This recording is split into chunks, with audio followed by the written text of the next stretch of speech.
आज हम शिव पूजन सहाय जी द्वारा रचित माता का आंचल पाठ पढ़ने जा रहे हैं।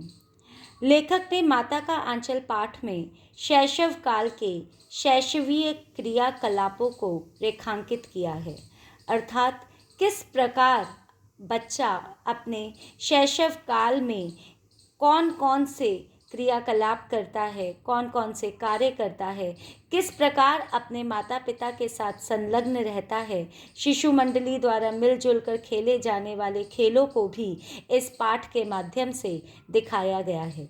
लेखक ने स्पष्ट किया है कि शिशु का पिता उसके साथ भले ही अधिक समय बिताता हो, लेकिन फिर भी आपदाओं में अंचल में ही शिशु को शरण मिलती है और वह अंचल होता है माता का। ऐसे समय में पिता से अधिक माता की गोद प्रिय और रक्षा करने में समर्थ प्रतीत होती है। बचपन से पिता के साथ अधिक समय बिताता है। लेखक बचपन से ही पिता के साथ रहते हैं।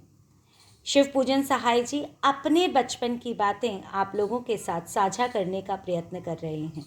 माता से केवल खाना खाने तक का ही रिश्ता होता है, संबंध होता है।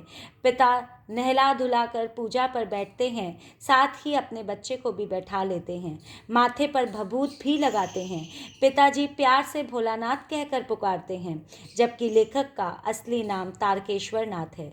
पिताजी को बाबूजी के और माँ के मैया कहकर पुकारता है। पिताजी रामायण का पाठ करते हैं तो वह भी उनके साथ बैठ जाता है। पिताजी के देखने पर शर्मा कर आईना नीचे रख देता है और यह देखकर पिताजी मुस्कुरा देते। पिताजी पूजा पाठ के बाद अपनी रामायण बही में राम राम लिखते हैं। इसके बाद कागज के छोटे छोटे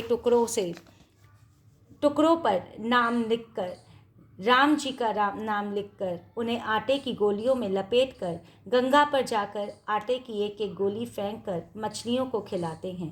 उस समय भी भोलानाथ उनके कंधे पर ही बैठा रहता है और उनके साथ इस क्रियाकलाप में सहयोगी बनता है।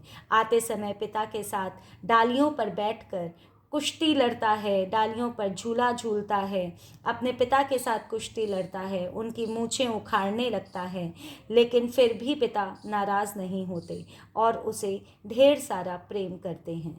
मैं झुंझला पड़ता हूँ और पिताजी बनावटी रोना रोते हैं और मैं खिलखिलाकर हंसने लगता हूँ। गोरस और भात का भोजन उसे बहुत पसंद आता है।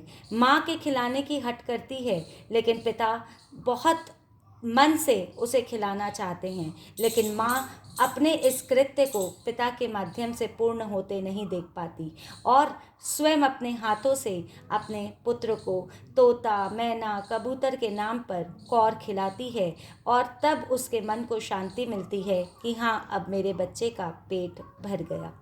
माँ जब तेल की उपटन लगाती है तो वह कन्हैया बनाने का प्रयत्न करती है, कन्हैया बनाकर छोड़ती है। इस पर पुत्र को नाराज़गी भी होती है कि क्यों मुझे इतना तेल लगा दिया जाता है, लेकिन फिर भी माता उसे पकड़कर कन्हैया बना ही डालती है। वे रो धोकर अपने मित्र मंडली में जाता है और वहाँ जाकर रोना धोना छोड़ देता है।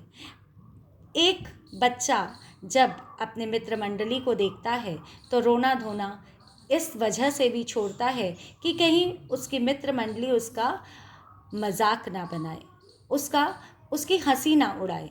इस वजह से उसे लज्जित ना होना पड़े और वह रोना छोड़कर अपनी मित्र मंडली के साथ खेलने लग जाता है। मित्र मंडली के साथ कई तमाशे होते हैं, कई खेल खेले जाते हैं। कभी बाज़ार लगाया जाता है, कभी बारात निकाली जाती है, कभी दुकान लगाई जाती है, मिठाई की दुकान लगाई जाती है और इन सभी क्रियाकलापों में उनके पिता उनके सहयोगी बनते हैं। उनके पिता उनका साथ देते हैं, खेल तमाशे खेलते भी हैं और कभी कभी उनके बीच जाकर चुपके से बैठ जाते हैं और जब उन्हें बैठा देखते हैं तो सारे मित्र और वे स्वयं भी वहाँ से भाग खड़े होते हैं। भागते भागते वे लोग कहाँ चले जाते हैं? खेलने के लिए, और फिर मौज मस्ती में लग जाते हैं। उनके इन सब मौज मस्ती के क्रियाकलापों को आते जाते पथिक भी देखते हैं। पथिक देखकर खुश होते हैं कि बच्चे कितने खुश हैं, बच्चे कितने प्रसन्न हैं। ऐसे में तब जब वे भाग खड़े होते हैं, खेतों में पहुंच जाते हैं, आम की क्यारियों से आम चुन चुन कर खाते हैं, तभी वर्षा आ जाती है। बारिश आते ही उन्हें अपने गांव के गीत याद आ जाते हैं और वे गीत गाने लगते हैं और गीत गा गा कर स्वयं को आनंदित करते हैं, खुशी खुशी अपना खेल खेलते हैं। लेकिन फिर से वहाँ पर एक उनके मास्टर जी का आगमन होता है, जिन्हें देखकर वे चिढ़ाते हैं। मास्टर जी भी उन्हें बहुत मारते हैं, बेतहाशा खदेड़ते हैं। तब उनके बाबूजी ही आकर उन्हें पुचकार कर और मास्टर जी से प्रार्थना करके वापस ले जाते हैं। फिर से वे लोग खेलते खेलते ऐसी जगह पहुंच जाते हैं जहां पर एक छोटा सा बिल है, जहां वे पानी उलीच देते हैं। कभी कभी विद्यार्थी, बच्चे, छोटे बच्चे खेलते समय यह भूल जाते हैं कि हम खेल खेल में कहीं किसी को समस्या में तो नहीं डाल रहे, कहीं किसी को दुखी तो नहीं कर रहे, कहीं किसी का अपमान तो नहीं कर रहे, और इस खेल खेल में यह भी भूल जाते हैं कि हमारा खेल कहीं दूसरों के लिए परेशानी का कारण ना बन जाए। वह बिल में पानी डाल देते हैं और वह बिल जो है वो चूहे का समझ कर डालते हैं और उसमें से सांप निकल आता है। उस सांप को देखकर वे बेतहाशा दौड़ते हैं। बेतहाशा दौड़ते समय उन्हें कहीं चोट लगती है, कहीं पैर छिलता है, कहीं सिर पर चोट लगती है, कहीं हाथों पर चोट लगती है। सारे बच्चे अपने अपने घरों की तरफ दौड़ पड़ते हैं। दौड़ते दौड़ते भोलानाथ भी अपनी माता के आंचल में जाकर छिप जाता है। और ऐसे समय में जब उनको डर है, उनको भय है, सांप से भय है और उनको अपनी माता का आंचल ही स्मरण हो आता है। उनके पिता बरामदे में बैठे हैं, लेकिन फिर भी अपने पिता को नज़रअंदाज करते हुए वे अपनी माता के आंचल में जाकर छिप जाते हैं। इस कथा के दौरान प्रत्येक पल एक संतान के साथ पिता संबद्ध रहता है, लेकिन जब भी एक संतान को, एक बच्चे को भूख लगती है तो उसे माँ याद आती है, जब डर लगता है तो माँ याद आती है।